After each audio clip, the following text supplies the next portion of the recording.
Hello and welcome to the Genius Move Audio Academy podcast. My name is Paul Brewer.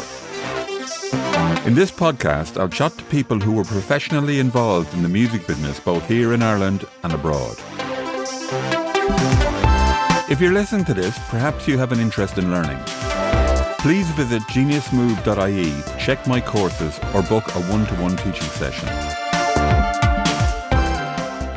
Today's guest is Chris Walls of Level Acoustic Design. I first met Chris when he worked with acoustician Andy Munro in about 2007. In 2014, he went solo. Since then, he's designed studios for Abbey Road, Rack, Tileyard, Coldplay, Mark Ronson, Spotify, Lucasfilm, Warner Brothers and many others, some of whom will be mentioned in the podcast. I started the interview by asking Chris about his work diary. Well, what's going on actually in terms of work? Like the last time I was talking to you, it was Google and Apple and all these sort of stuff. Have you moved away from the music, or is it just less demand in the music? And I think that to an extent it always has been. It's music for my interest, my sanity and credibility. And then it's post-production and all that sort of stuff for the money. For the money. I guess where the money is as well, isn't it? Definitely more so. I mean, we're quite lucky, I suppose, the end of the music market that we be operating in, that, you know, some wealthy individuals, Noel Gallagher's and people like that, you know, he's got a few quid knocking around and can afford to build a studio, but that's kind of not the reality for quite a lot of people. So it also is a cash intensive business, isn't it? It's mental. It's ridiculous. I think it's the law of diminishing returns, isn't it? You know, you can get a long way with some fluff on your walls, a pair of headphones, some speakers and a bit of kit. But if you want to get to the next stage, it's a disproportionate spend to get the next 10%, 20% of quality, I think. So, you know, a lot of the studios we're doing, they're kind of netting out at about £3,500–4,000 a square metre to go from a shell and core to kind of function. That's before you've equipped it or paid the electricity. You can't really have a square metre studio.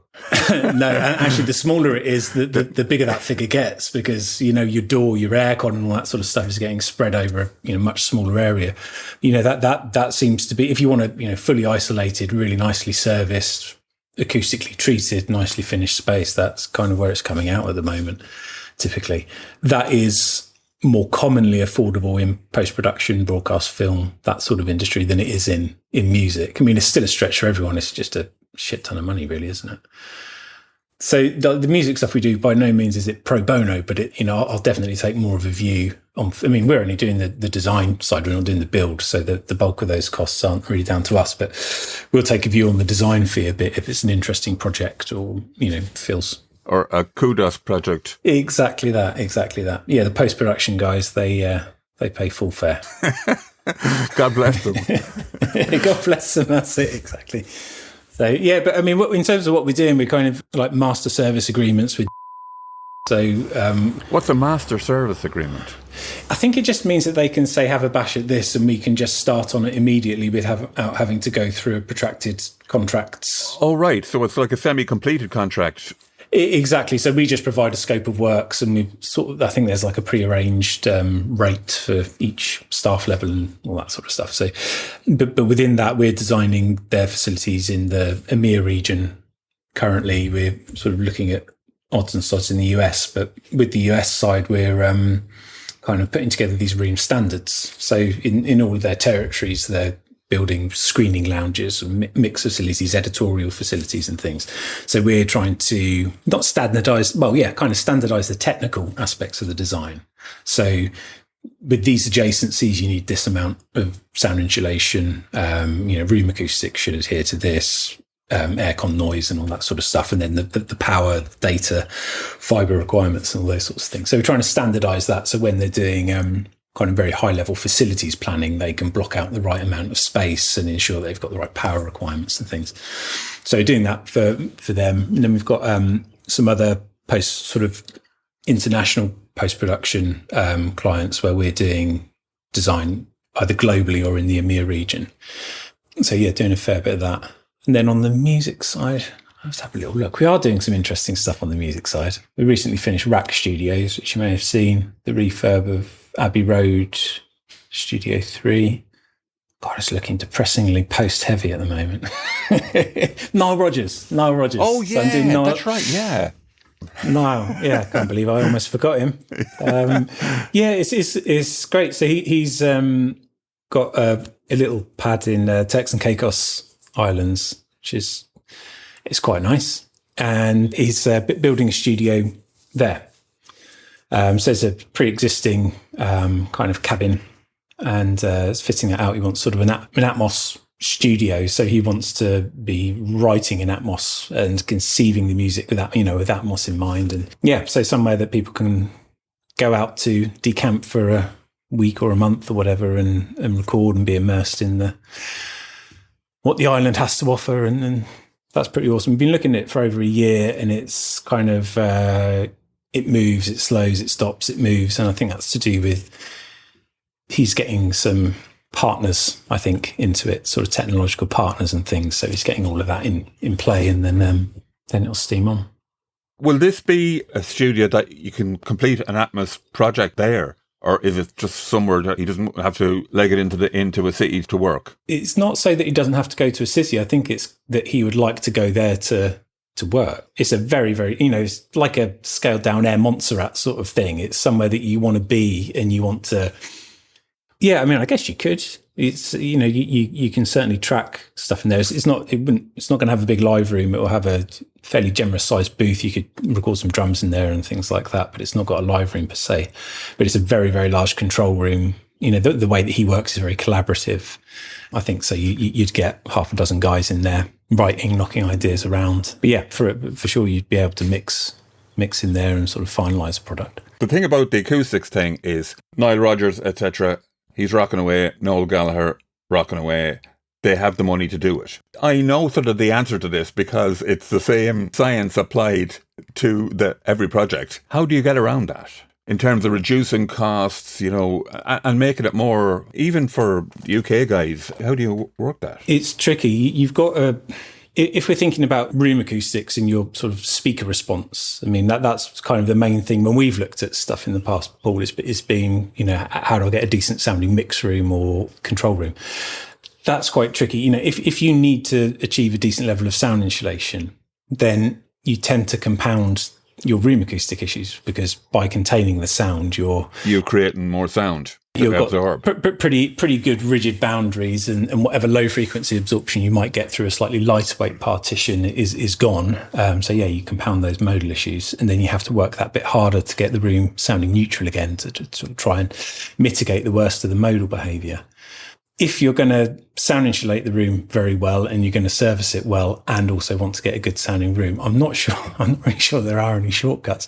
Right. Or ways of dramatically reducing the cost. It's not the cost of acoustic treatment or anything like that. It's all the stages you have to go through. You're essentially building a room, a self-supporting building, to ensure that it's well isolated. And then you're having to mitigate, the issues that introduces, the room acoustic issues that introduces. And it all just costs money. I was thinking this morning, actually, remember we went to Hardfire's place? Yes, indeed. In Staines. Yeah. So we were kind of pitched up with the test kit, expecting to throw the mic up and have a good laugh at how terrible it was or whatever. And it was really good. It measured really, really flat. And you find this every now and then. They didn't really have any isolation issues that they needed to deal with. So they had quite lightweight partitions. They had quite a big space. So they had a decent amount of volume, which is helping with your modal distribution at low frequencies. I distinctly remember there was a grid ceiling, a tobacco-stained grid ceiling. So it was a cab office, wasn't it? Oh, right, yeah. So you had So you had someone smoking away in there 24 hours a day. So you had this like yellow tarry grid ceiling.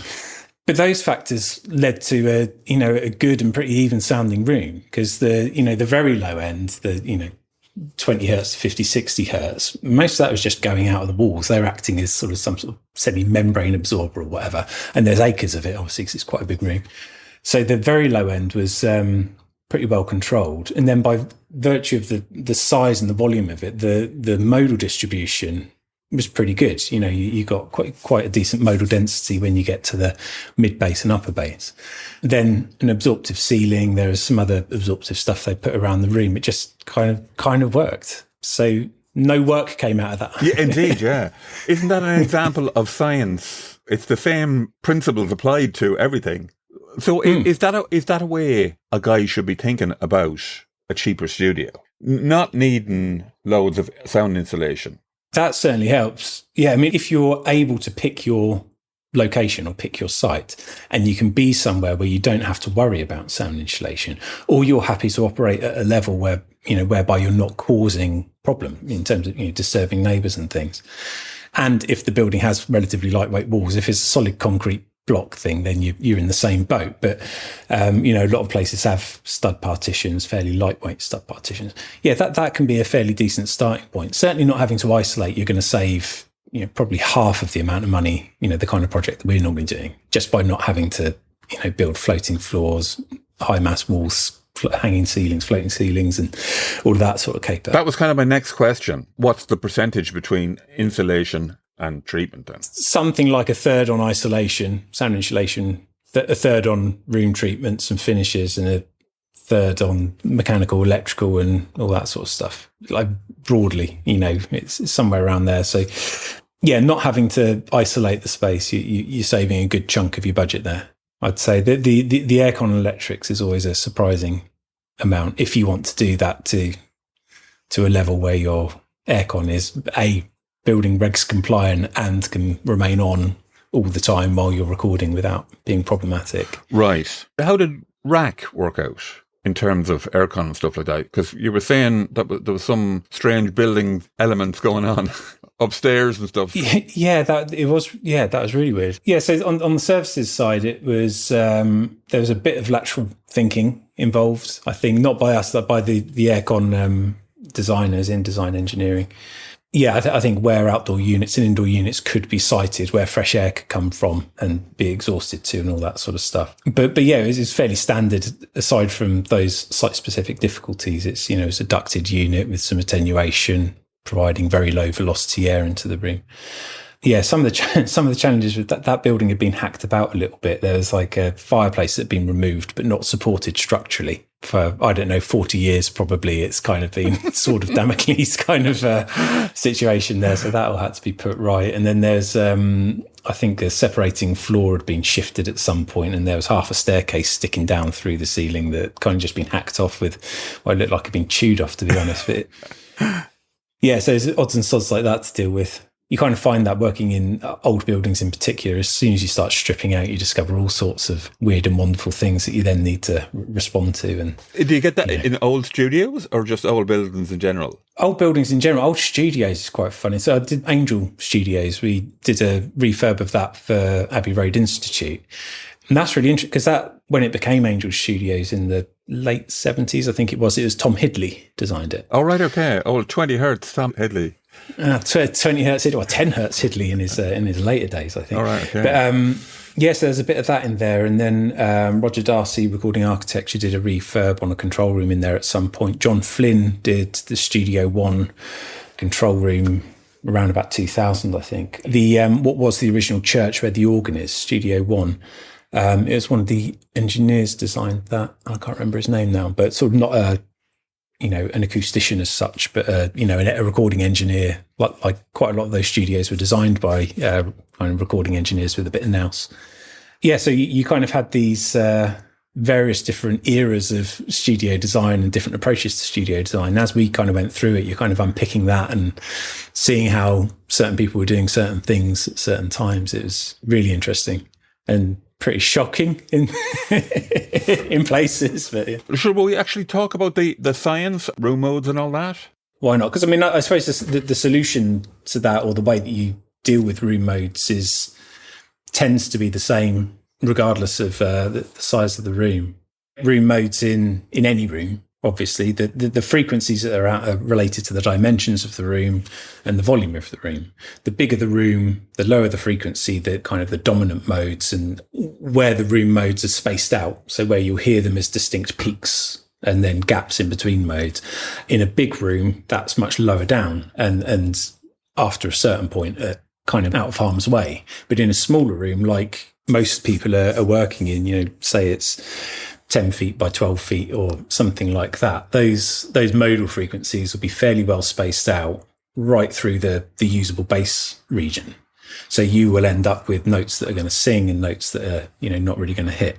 And if you don't deal with them, your monitoring response or the frequency response of the room is going to peak up quite considerably at certain frequencies and not others. What sort of level can you expect dips and etc. in the frequency? 6 to 10 dB for fairly strong ones. You can be up by 6 to 10 dB. If depending on speaker and microphone position, you can also get cancellations of an equal nature. So you could easily have a 20 dB swing between something prominent and something that's missing. The aim of your acoustic treatment, or what you're trying to achieve with your acoustic treatment, you're never going to get rid of modal behavior. You're trying to reduce the swing between the peaks and the troughs. And with positioning of speakers and mix positions and things like that, you're trying to get everything to a position where you have the best balance of energy in the room, which is why you generally see a mix position somewhere around a third or 2/3 down the way of a room's axis. The balance over all modes, the energy that you get over all modes is unlikely to be a significant peak or a significant trough around about a third of the way. If you bang center in a room or a quarter of the way along the room, then at certain modes you have a massive peak or a massive trough. So you're kind of working with the geometry of the space to try and make things less bad rather than to make things perfect, if you know what I mean. Then the treatment itself, and there are kind of three different types of treatment that you commonly see. Most commonly you see porous absorption, so foams, rock wool, all of that sort of stuff, which responds to particle velocity. So, the particles are oscillating quite wildly, and you put this porous absorption in there, it creates a lot of resistance and dissipates that sound energy as heat. Particle velocity is maximum for any given frequency, a quarter wavelength away from a boundary. At a boundary, it stops and reverses. So particle velocity is 0 at a room boundary, and it gets progressively greater as you move away. Then you've got kind of membrane absorbers or panel absorbers, that kind of thing, which it's generally a mass on a sealed cavity, so a mass spring system. And that responds to sound pressure being a maximum at a room boundary, which is why if your sofa's right up against the back wall, you get a massive bass tilt up because sound pressure is much greater there. So what you most commonly see is porous absorption in a studio, and that's what you typically buy off the shelf as acoustic treatment. It tends to be porous absorption, and your bass absorption is a triangular wedge of foam that sits in the corner of a room. How effective that is obviously questionable because it's working with particle velocity, which is going to be 0 at a room boundary, so it needs to be pretty sizable. So that means the worst place you could put a bass trap is up against the wall. A porous one. Yeah, which is why, going back to Tom Hidley at Angel, his approach to low frequency absorption was the hanging panels of mineral wool or plywood with mineral wool, or it's sometimes bitumen with mineral wool on it. They might be 3 feet, 4 feet deep, and they'd be on the side walls, on the rear wall, on the ceiling. So, at that sort of depth, you are genuinely hitting some of those low frequencies, but wouldn't be markedly different in its performance if it was just, meter depth of rock wool or a couple of 100 millimeters of rock wool, a meter off the wall or whatever. It's really hitting that kind of quarter wavelength sort of point. Whereas the pressure-based absorbers, like a membrane absorber, is going to be most efficient at a room boundary. And by manipulating the mass of the membrane and the spacing, you can absorb pretty low frequencies with fairly little depth. So, you might get 50 hertz, something tuned to 50 hertz in 100 millimeters or so. So it's a massive space saving, but obviously they're not as efficient as a porous absorber at a quarter wavelength. That'll absorb in theory 100%, whereas a membrane absorber might be absorbing, say, 60%, 70% at its resonance. So you'd need more of them? Yeah. Typically, you need more area to achieve an equivalent absorption area. But then if you're in this situation with the lightweight walls and stuff, they'll be doing quite a lot of the work for you as well by letting the sound just go out. In this sort of situation of a kind of a more modest control room or mix room or studio or whatever, but any room like that, what you're trying to do is get a balance of low frequency, mid frequency and high frequency information. You don't want a room that's stuffed full of foam and no low frequency absorption, and it ends up dead as a doornail, mid and high frequencies, but it's kicking off at the low end. You kind of want a fairly balanced energy spectrum. So what we were talking about before, I suppose, I was thinking about it in terms of specific modal control. So trying to reduce the peaks and troughs at those frequencies, which you are naturally going to peak and trough in your room. If you can do a bit of that, then the rest of it is kind of balancing the energy in mid and high frequencies, avoiding flutter echoes, and trying not to overkill the room, but give yourself a sort of nice balance of energy. Looking at first reflection points and all the basic stuff that Sound on Sound will have been banging on about for 30 odd years. That's kind of the aim. So if you're lucky with your room dimensions and you've got a decent amount of volume, no neighbours that are going to get annoyed, then that doesn't necessarily need to be a very expensive endeavour. But if you've got a perfectly cubic room in a block of flats or something like that, then you're up against it, I'd say. Right. There's something I was chatting to a client about last week, was that you get used to a room. If you're working in the same room all the time, you will get used to that. You will learn to tune out certain defects or characteristics of the room. You'll get to know how it sounds and what a good sounding product should sound like in your room. So you kind of calibrate to your space to a fairly large degree. There's some sort of cognitive process going on in the background, which ideally you wouldn't have to do, but you will fundamentally get to learn your room and be able to work with it. I think maybe the difference with what we're generally dealing with at work is, a commercial facility where there's a guy who might be coming in for a day, and he needs to sit down and be able to work intuitively from minute one. He needs to trust what he's hearing back and not have to do, an hour of learning and then get his brain working on unpicking the foibles of the room. He kind of needs to be as right as it's possible to be right from the off. So that's another factor to bear in mind with, if it's a studio for you and you're going to be working in it all the time, you're the engineer, then you get a certain way down the line with treatment, whatever your budget allows, and you learn the room and learn to work with it.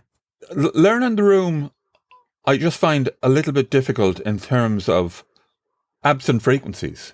But does your brain fill them in, or how do you reckon that works? Like if you're not hearing something. Yeah, that's a fair point. Well, yeah, it's not a perfect solution. Okay. Yeah, I mean, I guess that's maybe where headphones come in and stuff. Yeah, it's a tricky one. Right. I don't really know the answer to that. I know so. I told you this before, I think, but Fraser T. Smith had his studio at Matrix a little while back, and he does this ear training thing at the start of every day. So it's one of these apps where it will play, say, pink noise, and then it will boost or cut a particular frequency band, and you can tell it octave band, third octave band. It can do plus minus 3 dB, 6, 9, whatever it is. Test himself, see how he's working. It's good to get a feel for the frequency range and what a 3 dB boost or cut sounds like. And he was getting 95% all the time. He was really, really hot on it. But where he was falling down, it was always in the 60 hertz region. So we started looking at his monitoring, and he had some Genelecs with the GLM set up. And I measured it, and it was the most suspicious plot I've ever seen. It was like someone had drawn it with a ruler. It was unbelievable. But you look at the phase response, just all to shit at 60 hertz, because it was just a boundary interference thing. So rearward radiation from the speaker, hitting the wall behind, coming back 180 degrees out of phase. And I think what the GLM done had cut everything either side of this 60-ish hertz. So we just switched the GLM off, and it still had this massive notch, and the phase response around there wasn't very good, but the phase response was much improved. And he started to be able to hear stuff a little bit, what was going on there. He was doing a little bit better. Then we started moving closer to the wall, shifts the notch frequency up and playing around with that, all of which was helping. But what we did in the end, he got some Geithane. It's a German speaker. Oh, yes, indeed. Yeah. So they're like dual concentric fellas with a cardioid polar pattern at low frequencies. But they genuinely do, in that notch almost completely filled in, because there's significantly less rearward radiation. There's less cancellation and less phase weirdness going on. His scores on the ear training thing went up massively from that. But yeah, he kind of figured out that if he was reaching for that 60 hertz EQ, he needed to reference on a different speaker or go onto headphones or whatever. Really understanding how important phase response is to what you're hearing. You kind of look at frequency response graphs all the time, but that's only half of the story. But the temporal side of that is so key. A flat frequency response with a crap phase response is no use to anyone. And, a better phase response with a compromised frequency response is more useful, I would say. So some lumps and bumps in the frequency domain for a relatively clean phase response, that's a very good compromise to make. In terms of the smaller lad, how big is big enough? For a room? Yeah, or a control room, specifically, say. Like, it multiplies the problems hugely by having a smaller room. Yeah, it's kind of the smaller a room gets, the more complicated the acoustic solution gets. The smaller a room, the harder it is to make it sound good. So I don't know. Up at Tileyard, some of those rooms up there, actually, I'll tell you what, we just did a load of rooms in Wakefield for Tileyard. So they weren't that big. They might be like 11, 12 square meters. So right, okay. That? Yeah, not big rooms at all, and 3x4. Yeah, that sort of ballpark.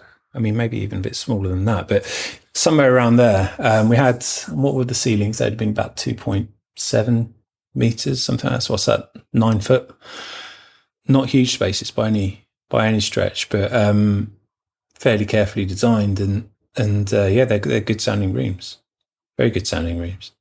We would have gone up there. I think I had Neumann KH310s in them, something like that. So they've got a little bit of tweakability on the back of them. So we went into each room and, rolled off the bass if it was needed, or there's fettled them to get them as good as they can. And also by measurement and by listening, fine-tuned the positioning of the speakers, because, that makes a huge amount of difference. Move a speaker 5 centimeters and it's all of a sudden exciting completely different set of room modes sometimes. So experimenting with speaker positioning and the desk positioning to kind of push that listening spot, where things are going to sound better. Which was what in a 3x4 room? Pretty much as tight to the front wall as we could get it. But obviously you've got 3 foot of desk and all that sort of stuff. So you're probably going to be about a third of the way along the length of the room. I think that's where most of them all of them probably would have ended up. But yeah, I think you can get some pretty decent results out of a room of that size. We did post-production room, sort of QC room, which was, what's the name of the company? I won't say it out loud because I'll get in trouble. But we did this Atmos room that can't have been more than about 8 square meters. It's absolutely tiny. I'll show you a drawing of it. No, when you say like 8 square meters or 12 square meters in the 3x4 room, is that the measurement plus the treatment or less the treatment? I'll find both floor plans and tell you, because I'll get it wrong otherwise.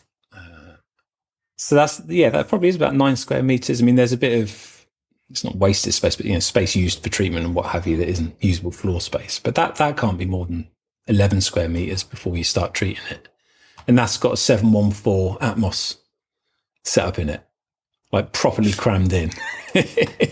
Sounds all right. And that's what I was going to ask you. Like, Atmos is a sort of a broad spec, really. You can fit a lot of stuff into it. It doesn't have to be as tight as some of the other ones, does it? The Atmos Music came out of an Atmos HE specification from Dolby, which used to be certified. So it was quite prescriptive and you needed to have the layout length, width, height, all at least hitting certain figures, and the sound pressure levels at the mix position had to be at least a certain level and all of that.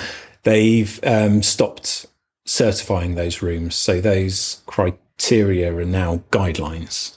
We would always adhere to those guidelines because they were there for a reason, but no one's coming to certify your room. So, in theory, there's a bit more flexibility with how you choose to implement it. The angular separation between all the speakers is important. And when you go outside of those recommendations, things do start to sound a bit funky, I think. And particularly with the height channels, if you've got very low ceilings, the height channels they don't sound quite right. You need to have them very close together to get the angular separation, and it all starts to fall apart, really. So Atmos rooms do benefit from having a bit of size and a bit of height. Have you had much experience? Have you been in any Atmos rooms? I haven't yet at all. Would you have time to come and see some stuff? On holidays? Yes. Oh, good stuff. I'll get you in some places because it's like, it is amazing, Atmos. Good stuff that's been well mixed in, with Atmos in mind, or maybe even written with Atmos in mind. Listened to in a good studio with, good acoustics, good speakers that's been lined up. It's amazing. And when you switch back to stereo, it sort of sounds a little bit disappointing somehow. But my only experience of Atmos is listening to it in that sort of environment. I haven't heard the kind of the consumer format, and I don't really know what that is. I've just missed out on the Dolby car a few times, but I can imagine in the car it would work quite well because you have scope to put stuff around you. You've got a known and defined listening position and things. But the domestic playback solutions, I haven't got any experience of. But I mean, I've got these like the binaural headphones and stuff. But to be honest, that did nothing for me. Good content in a good Atmos setup is a great way to listen to music.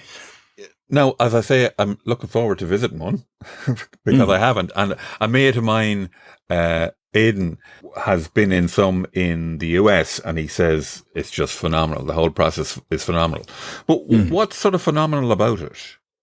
Is it the fact that it's new? Have you not experienced sound in that way before? Is that one of the elements? Yeah, there's definitely a bit of that. But it's I think it being phenomenal is quite dependent on the content. There's some stuff that, I remember it wasn't Atmos specifically, but I remember there was an Apple promo thing when they had their binaural Apple Immersive or whatever it was called, where they took What's Going On by Marvin Gaye. If ever a song didn't need to be put in Atmos or touched, generally, I would say, it's probably that.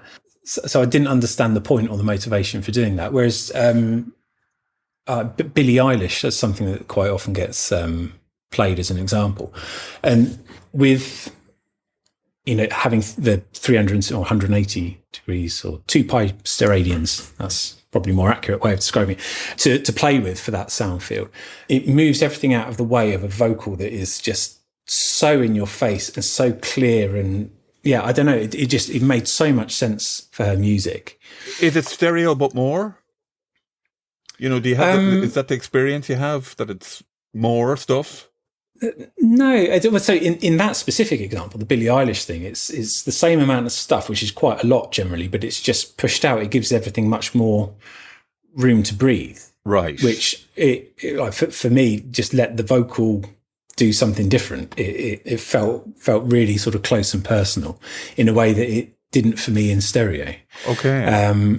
There's some of the other demo stuff that gets rolled out a lot. There's an Imagine Dragons track, Believer. I think that was quite an early Atmos mix, and that sounded like a guy getting excited about having a joystick to, whiz a keyboard from front to back all the time. And so there's a lot of movement in that, which is quite interesting. Is it musical? Is it to the benefit of the track? Probably not, but it's it demonstrates, how you can move sound around.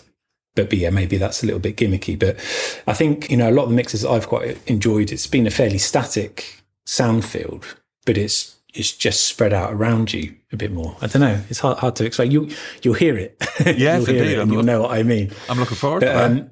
Yeah, for those ones where it's, in my opinion, being used sort of really, really artistically, when you go from the Atmos mix to the stereo mix, it's like going from the main monitors to the NS10s. Right. It just all of a sudden, it's all the same stuff, but it would starts to feel a little bit disappointing. And in terms of designing a room for that, is it difficult insofar as you don't have, the live end, dead end, whatever concept, or treatment at the front, no treatment at the back kind of thing? Does it all have to be right all the way around? Is that how it is approached, or are there different things? Rightly or wrongly, and this is the start of every sentence in acoustics. Yeah. So, I mean, for me or for us, the left, centre, right are kind of the most important channels still in Atmos. That's where most of the content comes, and that's where your ear is more attuned. You're more attuned to sound coming from there. Your perception of sound from behind you and from above isn't as good. So, every speaker is important, obviously, but some are more important than others, I think. So we'd still kind of design predominantly based around the left, centre, right. And then probably the side surrounds would be the next most important. But the ones that are behind you and the ones that are above, your ear isn't going to judge them as critically as it is those other speakers. So we kind of... so is that, trying to... In the Dolby spec, you still have the front two or the important speakers, and the ambient ones, whatever, are smaller speakers. Is that how it works? Every speaker has to have a minimum sound power level at the mix position. Right. So it's, that they all, in an ideal scenario, they're all exactly the same speaker. Okay. That's almost never the case. So they would tend to be smaller, and the surrounds can be smaller and bass managed. So you've got a sub at the front that's dealing with the low end for eight of the speakers. Say, the Dolby spec would ideally like you, I guess, to be using the same speaker all the way around, so that it's all consistent. But that it's not a financial reality or a spatial reality. Especially when you're converting a room that's already there. Because I think you mentioned before, a lot of guys are actually doing that. They're turning their old rooms into Dolby rooms. There's a bit of a rush for that. As record labels are kind of converting back catalogue or offering an Atmos mix of back catalogue, there's a bit of a bum fight to get hold of that, I think. That's slowed down a bit now, I think. But a lot of the new studios that we're doing, it's just a default thing. You'll make it Atmos compliant, because why wouldn't you if you're going from scratch? Yeah, but the spatial things is huge. And then the cost of the speakers, if you're going from what was a stereo pair to 12, is it? Minimum, probably 14, 15 speakers or something like that. It's a massive increase in cost of that. And then, the converters that you need, the processing for those speakers as well that you need. It's an expensive endeavour. What do you think of Sonarworks and all that sort of room EQ gubbins? Pretty good. Ricky Damien. Yes. Did you ever meet Ricky? Ricky. I did a sort of studio for him at his place, kind of in a spare bedroom, and we did some fairly basic treatment in there. And then he had Sonarworks kind of mopping up the rest of it, and it was really good.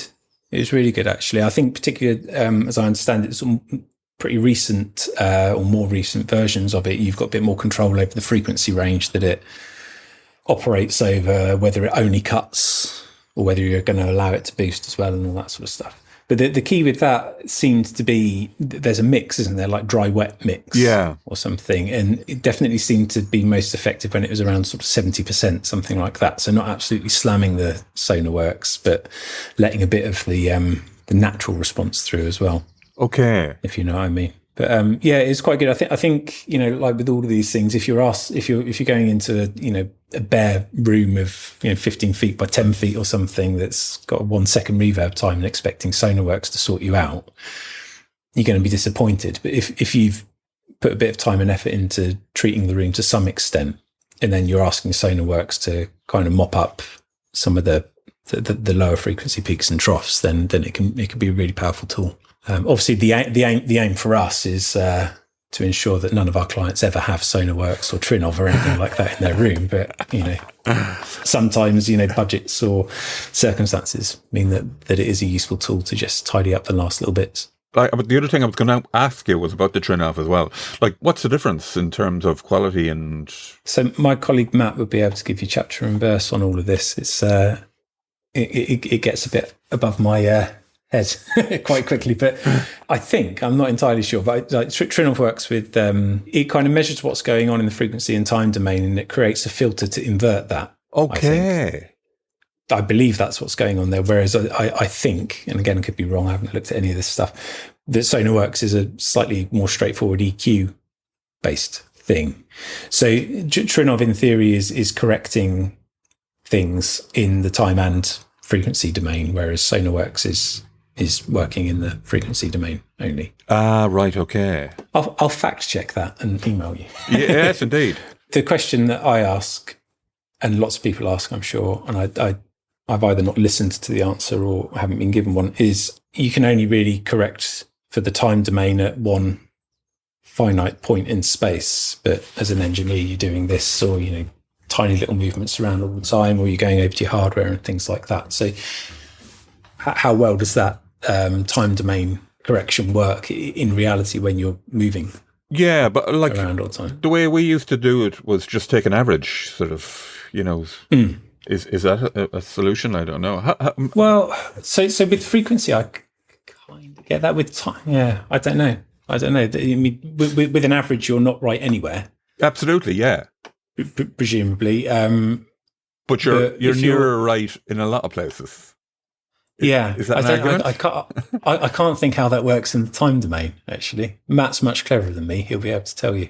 Yeah. So I don't know. We had this thing we did for Phoenix Studio in Gothenburg, where he had a room. I can't remember who designed it, and he had some ATC SCM 300s in there, 5.1 system, and he had some issues with his room response, and he had a Trinov in there that was kind of making things work all right. And he decided he wanted to upgrade the monitoring, or change the monitoring rather, to PMC QB1 XBDs, the big fellas. We kind of helped him to do that integration. But while that was going on, we made some changes to the control room treatment to try and fix some of the issues that were in there, which we did, I think. And he kind of got the speakers up and running, got it all set up with his Trinov. And after about a month of having the Trinov on and off, he got rid of the Trinov. Because I think it was making, by that point, such a small correction, but you could hear the correction it was making. And I think he preferred, it was probably the phasing again, I think he preferred the slightly lumpier, unmolested response to the speakers to the one that had been processed. That's interesting. There's a paper, I think it's Francis Rumsey, I think it was. He was one of the lecturers on the Tom Meister way back when. He wrote about this, the subjective preference for amongst educated listeners for a slightly lumpier frequency response without correction over one that had correction but was flatter. Right. The correction presumably being in the frequency domain and not the time domain. So that's how Chris Walls does it.